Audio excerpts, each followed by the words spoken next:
প্রধান উপদেষ্টা ডক্টর মোহাম্মদ ইউনূসের সঙ্গে বৈঠক শেষে বিএনপির মহাসচিব মির্জা ফখরুল ইসলাম আলমগীর বলেছেন, বৈঠকে অনেক কথা হয়েছে, তবে আমরা সন্তুষ্ট নই। বুধবার দুপুর 12টার পর রাজধানীতে প্রধান উপদেষ্টার সরকারি বাসভবন ও কার্যালয়ে যমুনায় রাষ্ট্রীয় অতিথি ভবনে প্রধান উপদেষ্টার সঙ্গে বৈঠক শেষে তিনি এসব কথা বলেন।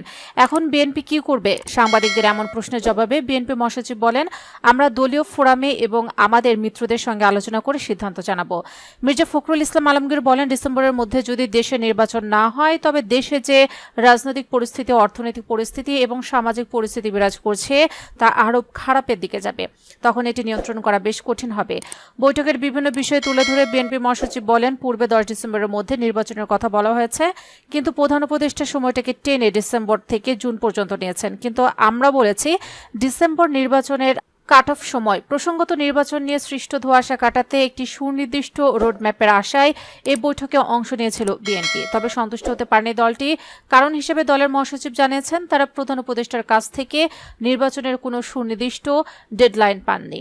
বিএনপি মহাসচিব মির্জা ফখরুল ইসলাম আলমগীরের নেতৃত্বে বৈঠকে প্রতিনিধি দলের দলীয় স্থানীয় কমিটির সদস্য ব্যারিস্টার জমির উদ্দিন সরকার, মির্জা আব্বাস, নুরুল ইসলাম খান, আমির খসরু মাহমুদ চৌধুরী, সালাউদ্দিন আহমেদ ও ইকবাল মাহমুদ চুকু উপস্থিত ছিলেন।